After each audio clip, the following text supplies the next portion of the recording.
This video will show students of EDN 5660 how to find empirical articles in PsycInfo and PsycArticles. First off, begin at the library's homepage. If you're at any UNCP page, you can click on Quick Links, go to Library, and it will bring you here. To access our electronic resources, click Resources,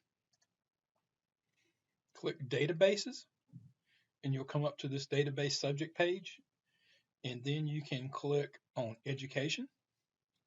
If you scroll down on Education, you'll see a listing of best bet databases. PsycInfo and PsycArticles are two of the easiest ones to find empirical articles. I clicked on PsycArticles. If you're off campus, the login box will appear. It will ask you for your Brave Web, your Canvas username, and your password. Once you get here, typically what I do, I search both PsycArticles and PsycInfo at the same time. You can click here on Choose Database and add the others. And if I'm looking for anything else related to education, usually I include these two too because they deal with the mind, which affects learning and behavior.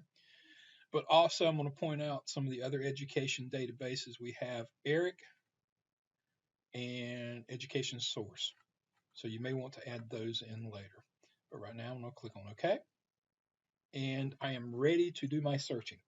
Now, before I do my searching, I want to think about my key terms, what I'm looking for, and put those in. Usually I think about my key terms and any synonyms. Any synonyms you have for a term, you can add those in with the word or. And I'm going to do teen, and I'm going to do an asterisk, which looks for teenagers, teens, anything. The word or, that's my Boolean operator. And you see I've got options here. I'm going to do adolescent, except I am not going to spell it out all the way. I'm going to do another asterisk. The other part of mine, I'm going to do sleep.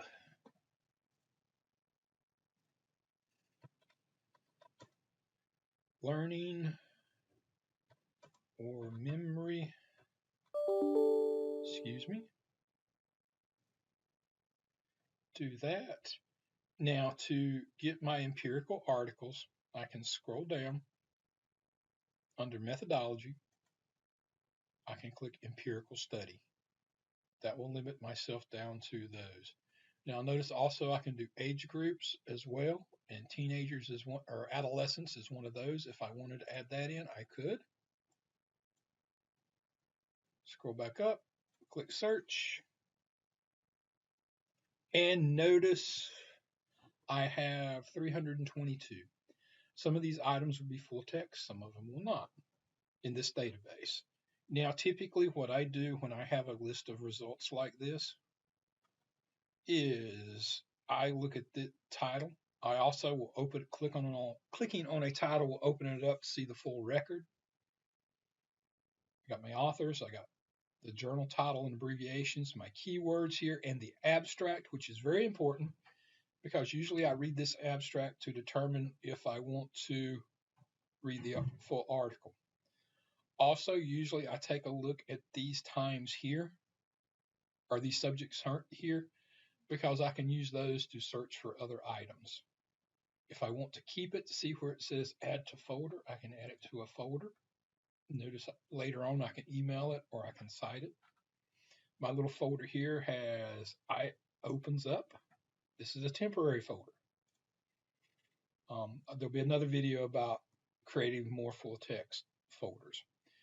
So I could go down here, anything that is full text in this database, I can add to my folder and email to myself at one time. Items that are not full text, it'll say full text at UNCP. I can click on it. It will go into Primo. It will open up a record. It will give me the databases. And oh, look, this one's not here. So this was one I will have to request via interlibrary loan. So I can close this record, go back. And to show you that it does work, we click on another one. See, this was in the Journal of Sleep Research 2010. My dates here correspond. Click on it, and I should open it up.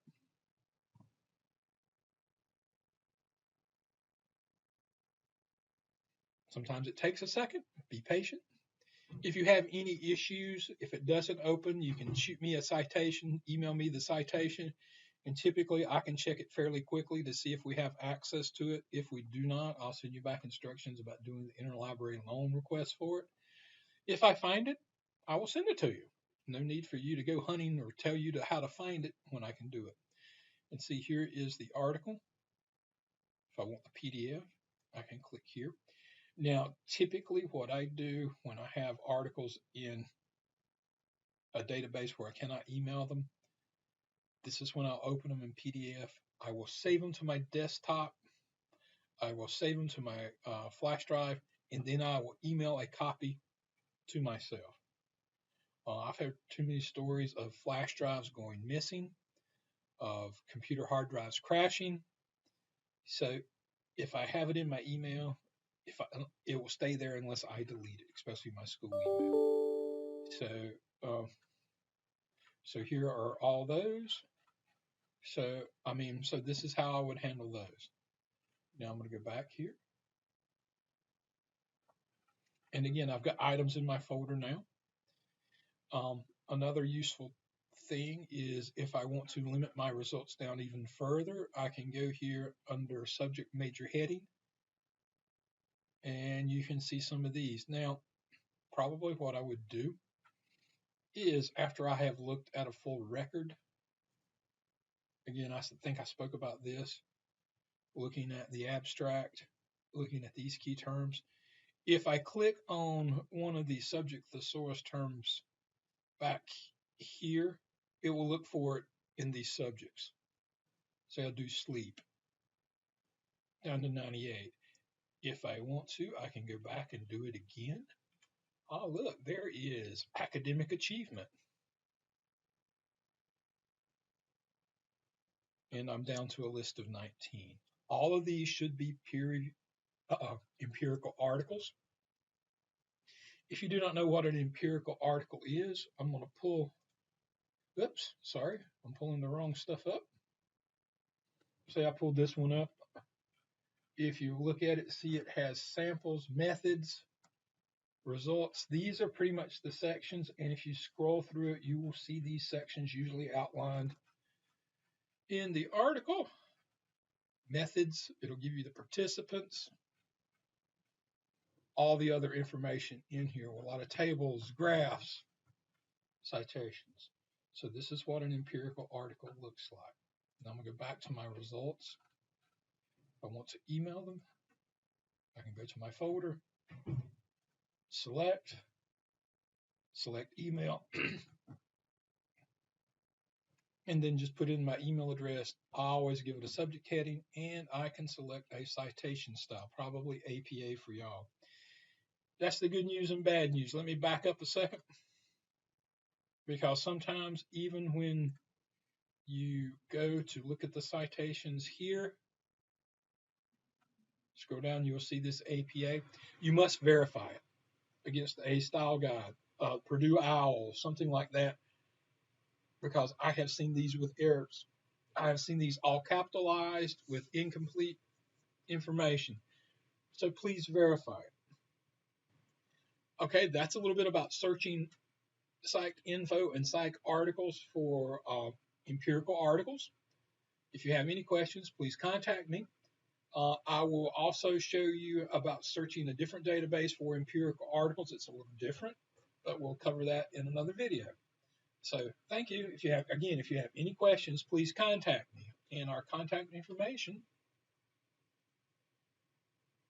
if you go to Ask a Librarian, this is the contact information for the reference desk. You can fill out the email form.